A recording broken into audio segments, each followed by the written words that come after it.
Sorry about that last video. I stopped recording. I didn't pause anything. You just saw how it ended. So, like, I was dying to say, I just put 1/3 of a cup flour. You saw the bottom going down. I don't know why this videotaping, because I still have room on my phone to videotape, so I'm not sure what happened. So, how much milk?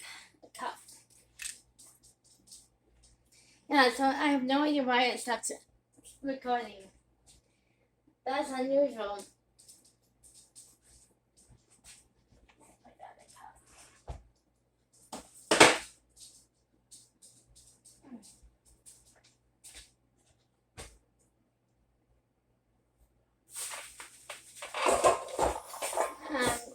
Hang on for a second, guys. I'm trying to look for that cup.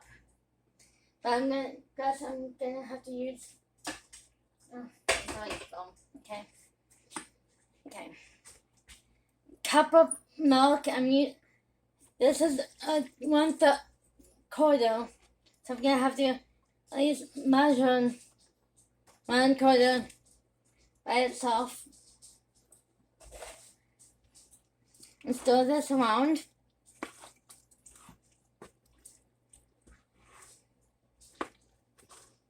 I may have made too much for one pot. I may have to make more, but for now, I'm just gonna show you what I do with one pot. First of all, I have to get it from the sink and wash it and then dry it. I apologize for you to watch me wash the pot. I used it for the lasagna last night, so I had it soaking.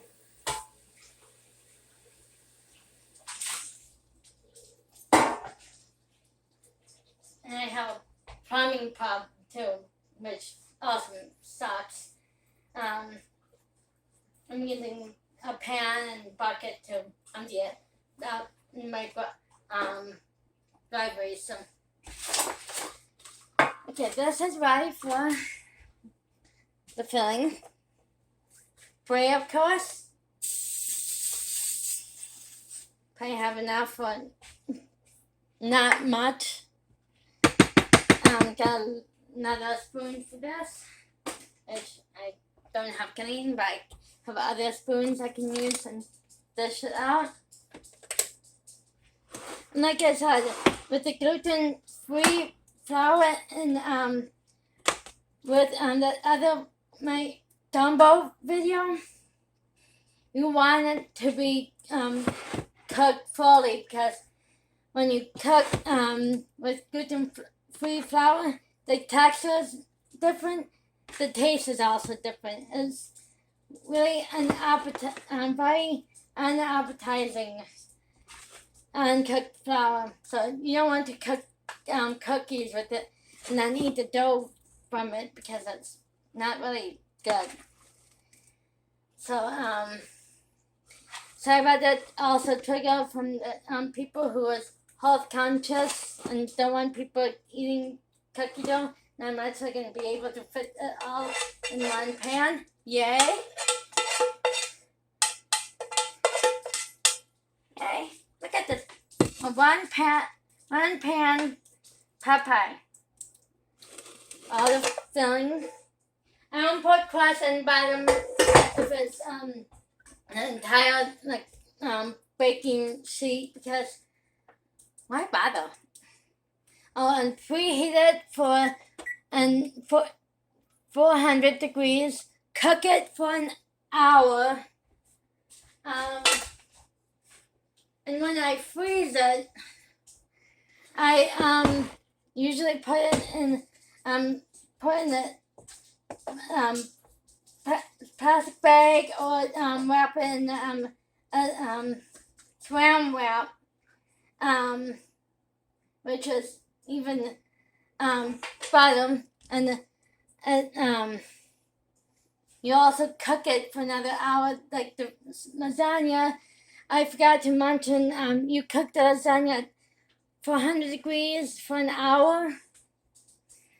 For half an hour if you use cooked pasta, I mean, which some of you guys probably will use pre-cooked pasta. So,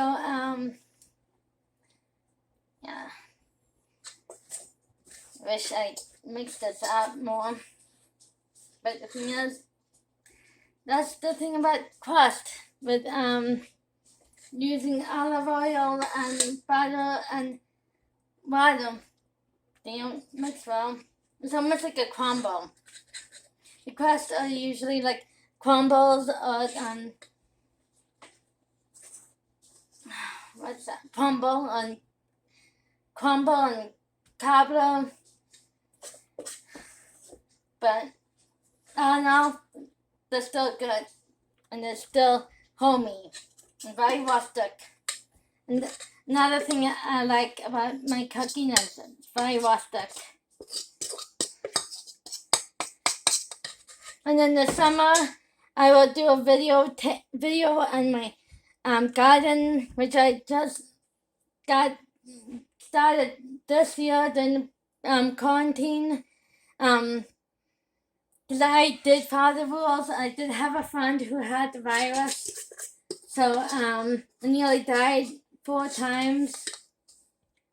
And the reason why I'm outspoken about people need to follow the guidelines and the rules, and even mandates like wearing masks and social distancing, and like my other political friends who are on the right who don't like their freedoms taken away from them.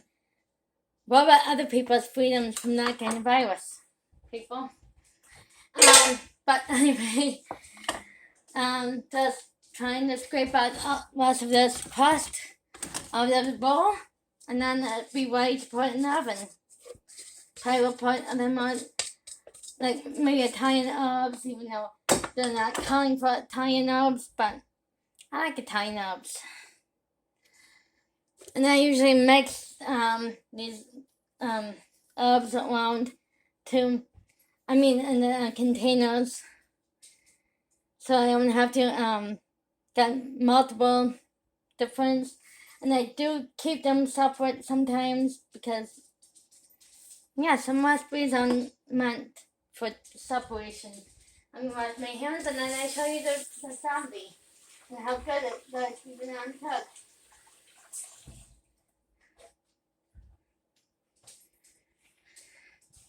Yeah, I'm gonna need another thing of flour.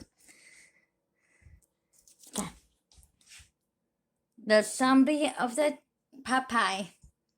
And like I said, when it's cooked, I put it in a Ziploc bag or aluminum wrap, sometimes in the containers, but I don't have containers free or definitely room in the freezer. But like I said, my recipes and the food I store in my freezer will last me the entire winter. If not, I do it again, probably like March or April. It will last me for a long time. This is how you stretch your food. And like I said, second recipe with the whole chicken I made with the gumbo. And I have another chicken leg I can use for another recipe. And I have more frozen chicken if I need any. Thank you, and have a nice afternoon.